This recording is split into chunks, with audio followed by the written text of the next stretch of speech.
So, yeah, really grateful to have a chance to be with you all today. Um, so, continuing with this series of teachings and meditations on this practice known as the Lam Rim or the stages of the path. Again, Lam means path, Rim means stages. It's a condensation of all of the meditations, the teachings from the Buddhist tradition, and the The one that I wanted to focus on today, I've given this title of Atomic Habits, and in the Buddhist tradition, well, the traditional Lamrim meditations, this is the meditation on karma.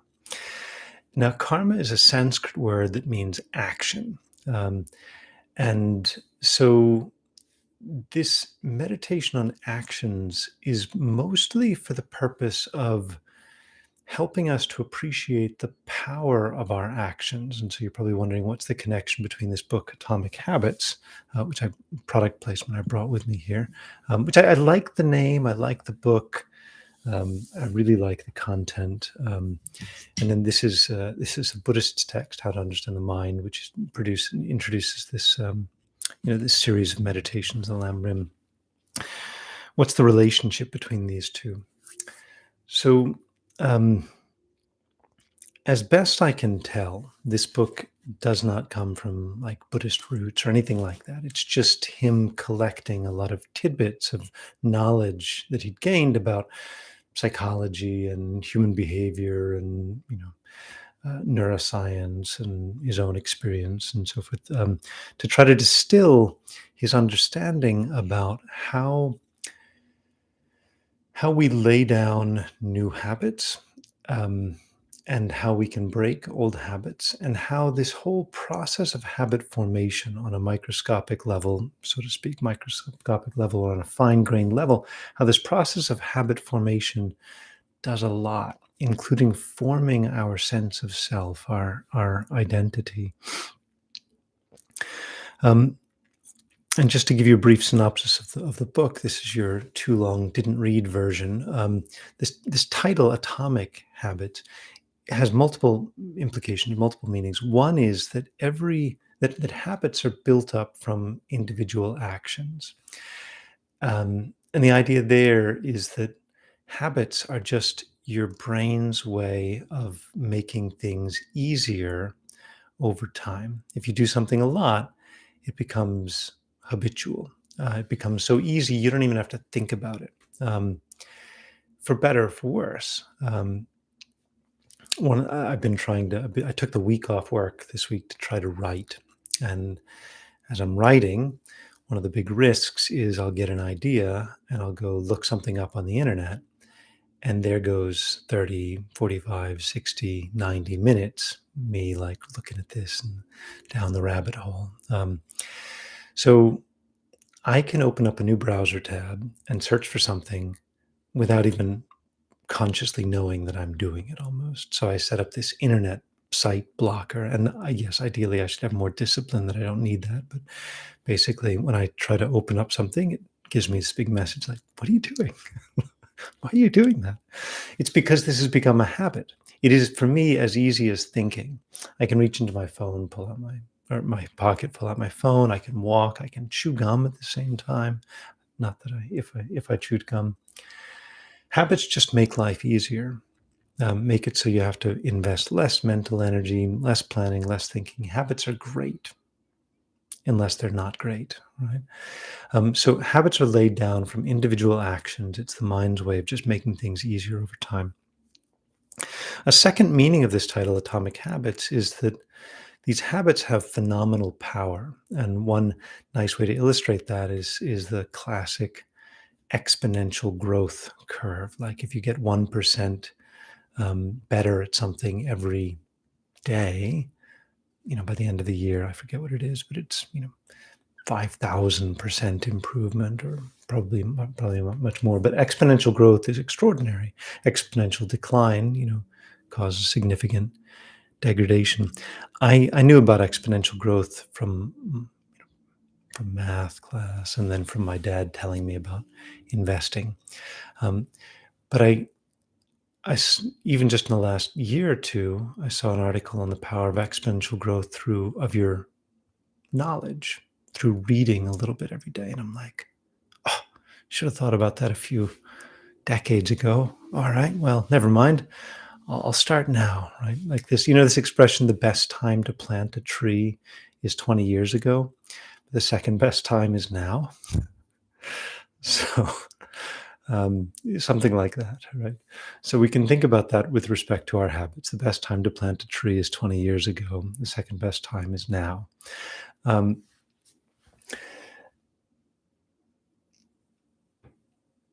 so these habits, like an atom, they contain phenomenal energy and phenomenal potential power within these habits. These are two main meanings of this title. Now, this is very, very, very similar in a bunch of ways, surprising number of ways, to this Buddhist teaching on karma. Karma just means action. Now, there's actually a Hindu version of karma, is a little bit different. Just means like, what's your job? What do you do? But the Buddhist concept is that every single action matters. Now, traditionally, the way that's explained is that every action we do creates potential in our mind. That potential creates the cause for us to be reborn as something good or bad, or have greater happiness or unhappiness in the future. This view of Buddhism through past and future lives is kind of a way of like magnifying or amplifying something that's a little bit subtle, right? Like creating a cosmology out of something that is a little bit subtle, a little bit internally how things are working. There's a lot of ways we could think about karma or action, but one of the nicest that I like is talking about these six behaviors: giving, moral discipline, patience, effort, concentration, and wisdom. So these are six positive practices. The basic idea of karma, it's like a strong form of the golden rule. Not just do unto others as you would have them do unto you, but whatever you do unto others is definitely going to happen to you, right? And so you can explain that in terms of a cosmology, or you can explain it in more subtle terms. And the more subtle way is just thinking that, well, I mean, the more subtle way is a bit more subtle. So sorry, that's just the way that works. Everything is interdependent. Who someone is, what they're doing, who they're doing it to. These three things are interdependent. So, for example, if I give something to someone, those three things are interdependent: the giver, the gift, and the receiver. So if there's no one to give to, there is no act of giving. If there's no gift, there's no act of giving. If there's no giver, there's no act of giving. So the three are mutually dependent, like having three sticks propped up against each other, that if you remove any one of them, the whole thing falls down. Now, that's a little bit subtle, I guess. But to understand how this works, we can understand that an action, and this is one of the things that really struck me in this book, Atomic Habits, our action creates our identity, and our identity creates our actions. I, at some point, came to identify with being a programmer, a software developer. It's kind of an aspirational thing. It's a cool job. You can make money if you have that job, and people want to be that. So I thought I've done some programming, and so at some point I decided, okay, I am a software developer. But of course, that's an identity. Now, the truth is, I have not developed any software for about 4 years now. So am I still a software developer? I'm optimistic that I could still do it, right? But your identity is dependent related on on what you do. Are you a baker? Well, kind of depends on if you bake, right? Um, but the thing is, because I identify with being a software developer, and that identity is fairly strong and stable, much stronger and more stable than my skill set, which has probably atrophied terribly over the last 4 years. So I've probably forgotten far more than I realized. Um, as the expression goes, I've forgotten more than most people ever learn in their career. so, um, so, but that identity gives me confidence that if I was thrown into a situation where I had to, code my way out of a paper bag or out of a problem, whatever, because I have this belief, I should know, I should be able to do this. That belief enables me to engage in that action. Like, I will do it, I must do it, I can do it, because I've identified with that.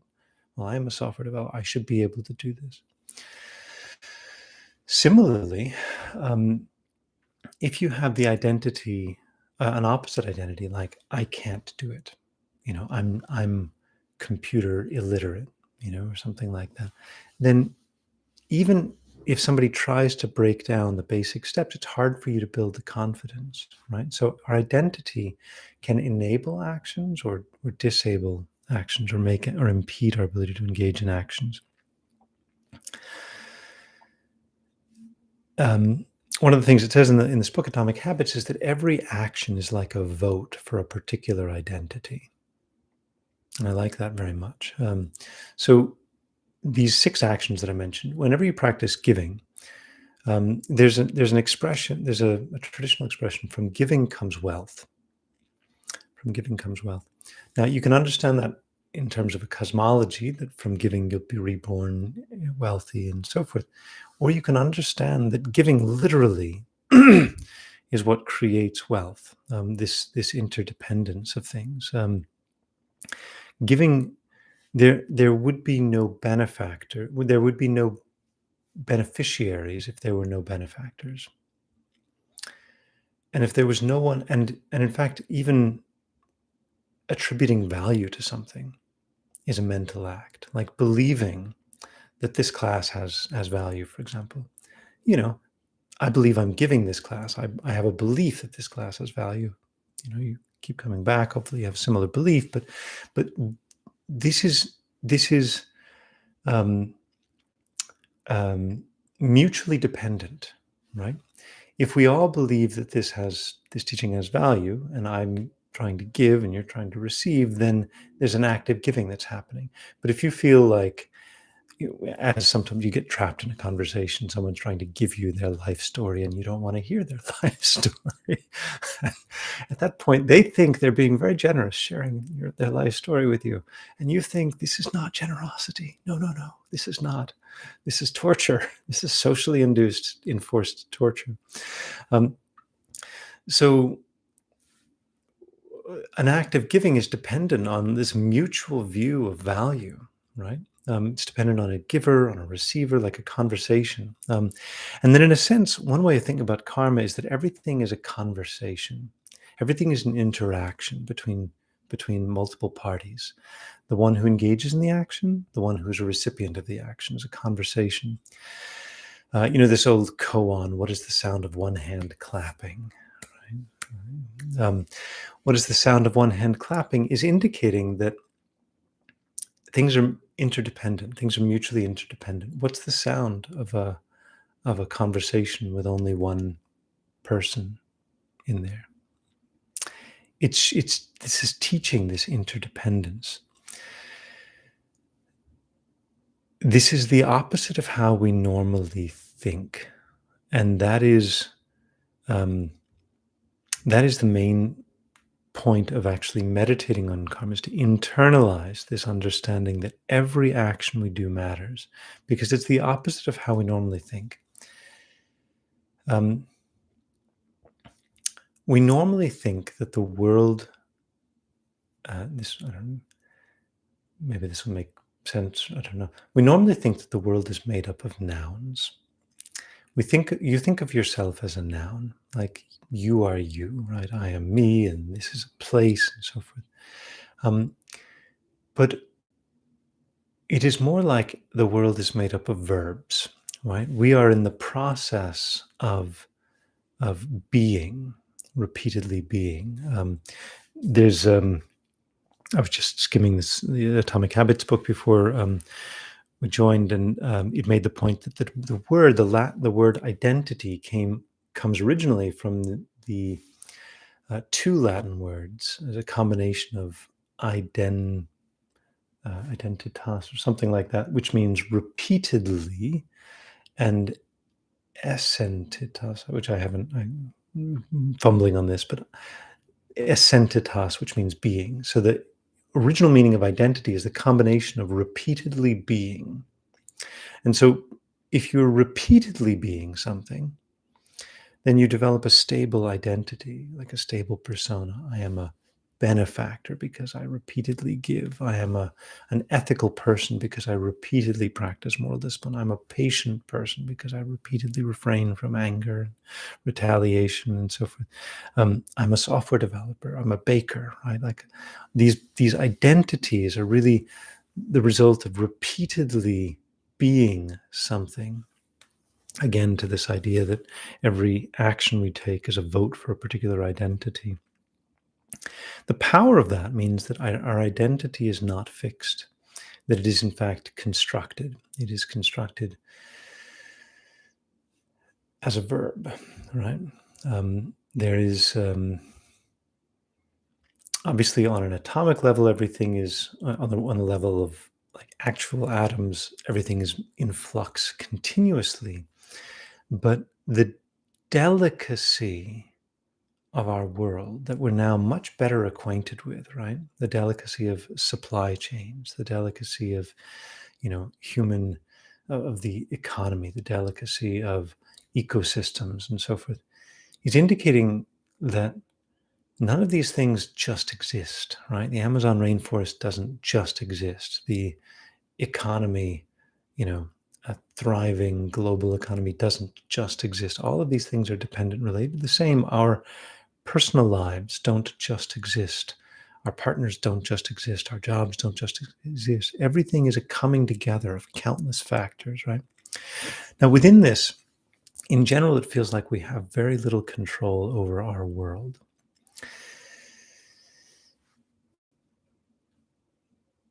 In general, it feels like there's two things going on at any given time. Um, the world is doing stuff to us, and we're doing stuff back to the world. Um, Stuff's happening to us, right? And we're responding, reacting, right?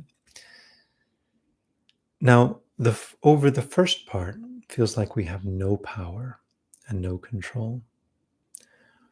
Over the second part, what we do, theoretically, we know we have control, but sometimes it's hard to control. Like sometimes, like, you know, you decide to do something and you don't do it. You decide not to do something, you do it. You feel like you had to, your partner says something, you just feel like you had to, respond, attack in a normal way. It just felt like you had to because they said that. It feels like you didn't have much choice or control. So even over our actions, it feels like we don't have as much control as we would. But not having control over our experience is an experience of powerlessness. And powerlessness generally makes us afraid and unhappy. Um, so when we don't have the power to choose our circumstances, um, then we get stuck in circumstances we don't like, right? We can't change, difficult to change. So modern people don't have that much to complain about compared to, people in many societies struggling to find food and so forth. Nevertheless, we still find things to complain about, but there is This is a very deep psychological phenomenon. How much sense of control and power do we have in our life versus how much do we have a sense of powerlessness, weakness, vulnerability, even inability to control our own behavior? That determines to a great degree how happy or unhappy we are. So, this teaching on karma, the Buddhist teaching on karma, is that every single experience that we have comes from our actions. And again, the cosmological explanation for that is that our experiences are the results of some actions in previous lives or whatever. But the psychological explanation of that is that our identity, our experiences, and our behavior, they're all, and the way we see the world, uh, they're all really one system. They're all one entity. These four things: our experiences, our behaviors, our identity, and how we see the world. And I've said this before, but where you um, so I gave this illustration of you can't be of a conversation, for example. Um, in a conversation, clearly it's dependent related.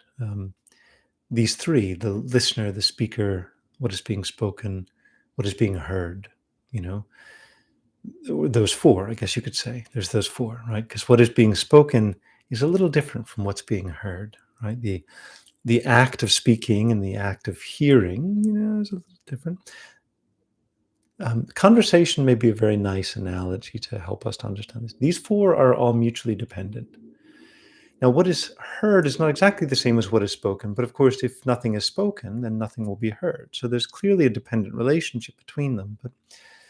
But these four, if you will, they all exist together, and so we can, and we have a lot more power than we realize we have, because we have the power not only to choose our actions carefully, um, but we have the power to choose how we see ourselves, how we see others, how we see the situation. And this is called just changing. This is a more subtle aspect of karma, is changing how we see the world. So whenever we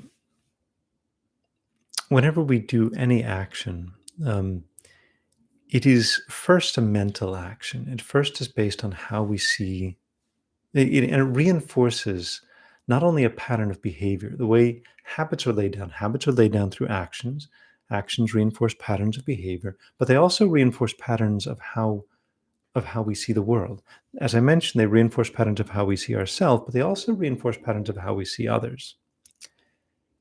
And they also reinforce the idea of what we should expect from others. An example that I find very powerful is people who lie a lot. I believe over time they will come to fear being deceived, because they live in a world where, there's a lot of lying happening. Now,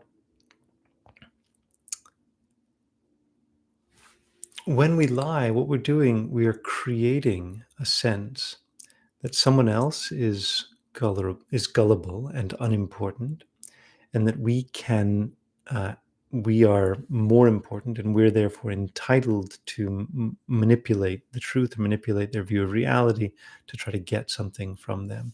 So clearly, we're building a a sense of how we see ourselves. We're building a sense of how we see this other person as, we're seeing the other person as foolish, as easy to manipulate.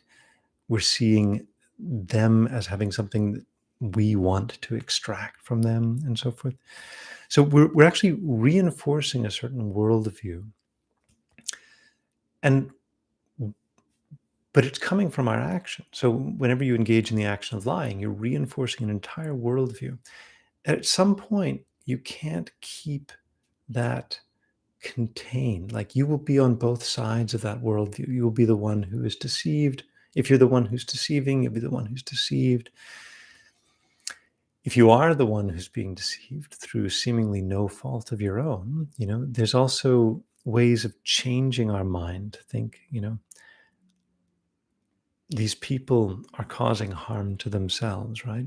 I'm going to practice, I'm not going to listen to them. For example, I'm going to protect my mind from their influence, from being manipulated by lies. But at the same time, choosing how we respond, choosing how we see this person, that there must be something very desperate in them. For example, that they would lie and manipulate others. They must live in a world where the truth is cheap, right? And they're the only important person, lonely world to be the only important person. The ways of thinking about this that can help us to change our reactions. Obviously, I'm going on and on. This is a very big topic. The point is, there is one thing that we can control most easily, and that is what we do. And taking extraordinary care to act in ways that bring benefit to others and not to act in ways that cause harm to others, not only does it reinforce powerful habits and help give us the sense of power and control over our own behavior and therefore happiness, it actually changes the way we see the world. It changes the way we see reality. And over time can change the world in an incredibly profound and radical way. To live in a world, for example, that is a world of benevolence as opposed to a world of malevolence and manipulation.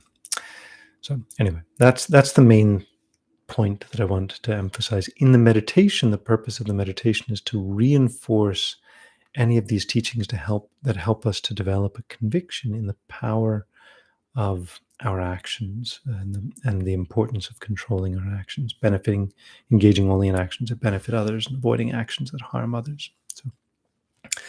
Okay, so we can take some time for meditation. The purpose of meditation really, it's partly just to calm our mind, still our mind, but it's also with that still mind to reinforce certain beneficial beliefs, habits, tendencies, as we'll do in this session. So for the meditation, as usual, we start just by getting comfortable. We don't want physical discomfort to be a distraction. We can close our eyes if that helps to reduce distractions. We take a deep breath in and out.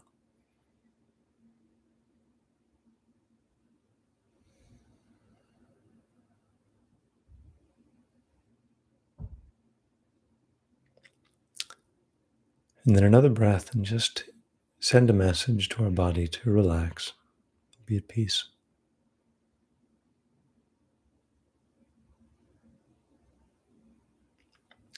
And another breath, just asking ourselves what is important right now.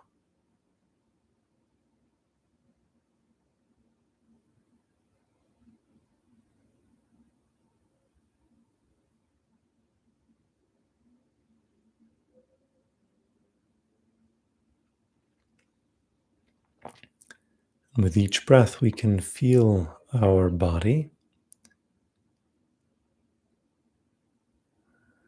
and use our sense of the body to calm and still our mind, making it easier to work with, more relaxed.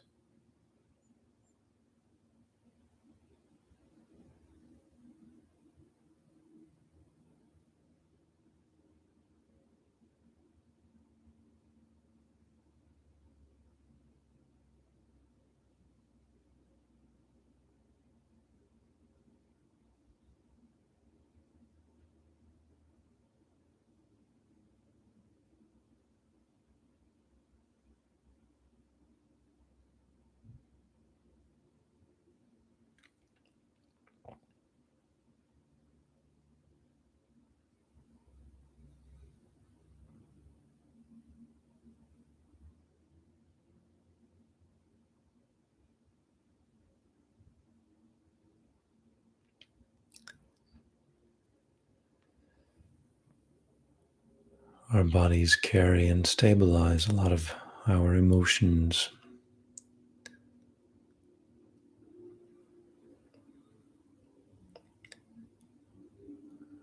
and stress and discomfort in our body can drive a lot of impulsive, negative actions. Building our inner peace helps us naturally behave in more peaceful, kind, considerate ways towards others.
In our mind, we have this strong distinction between the world, ourself, what's happening to us, and what we're doing.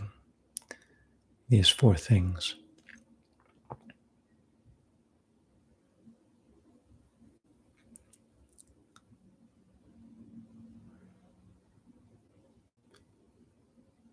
But if we check our actual experience, even something like sitting in meditation, we can feel beneath us our seat, our chair. This is the world that we're sitting on. There is our body. There's the earth supporting us. There's us sitting on the earth.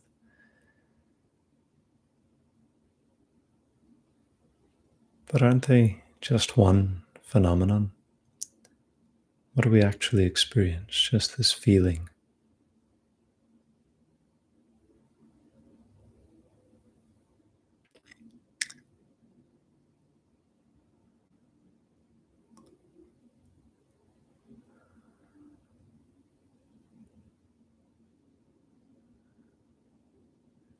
Can we actually distinguish in our experience between the earth and our body, between the chair and our body? Or is it all one experience?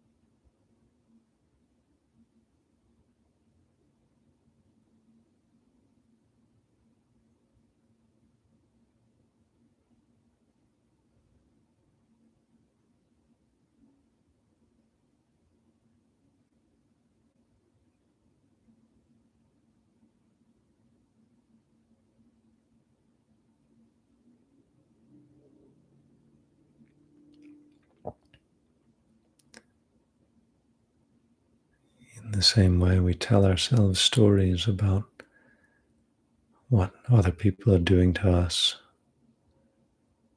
what we're doing, who we are.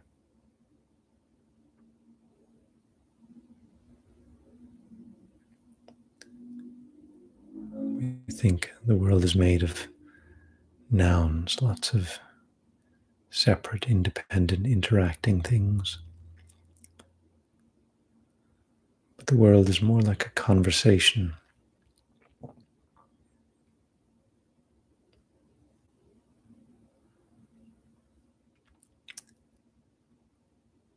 Understanding this, we make a strong determination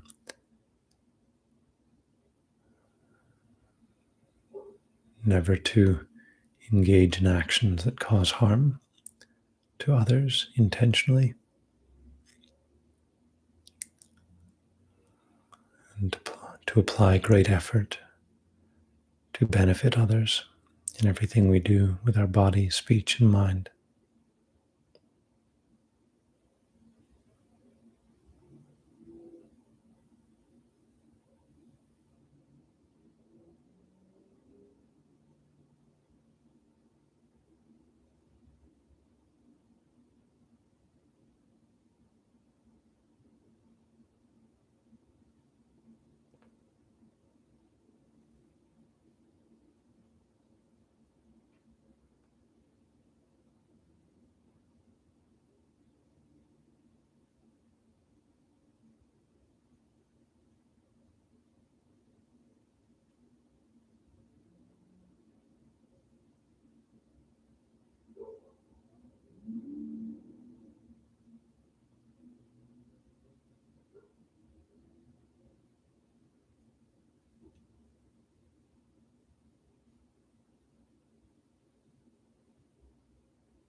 We can recall that we do not live in isolation, but depend upon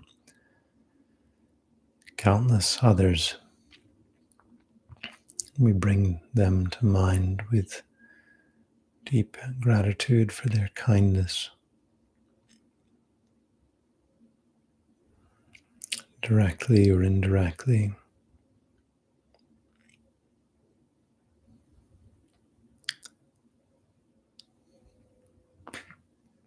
And we reflect that even in this brief time, we have laid down powerful habits of mind. Even these brief actions of meditation are like atoms that we're laying down in our mind. We're like pathways in our mind that we are reinforcing. That when they compound and amass, have phenomenal power to change ourselves and others, society, and bring benefit.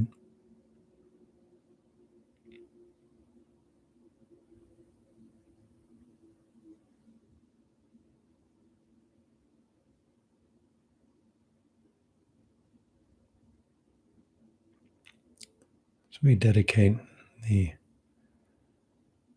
good results of our actions here today to the benefit of others.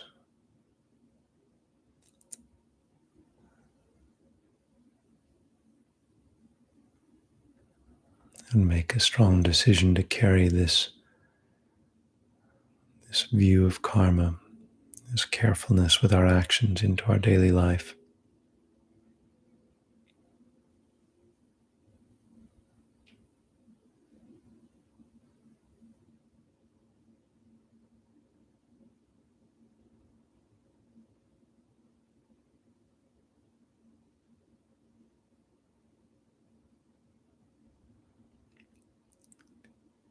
And then we can open our eyes and arise from our meditation.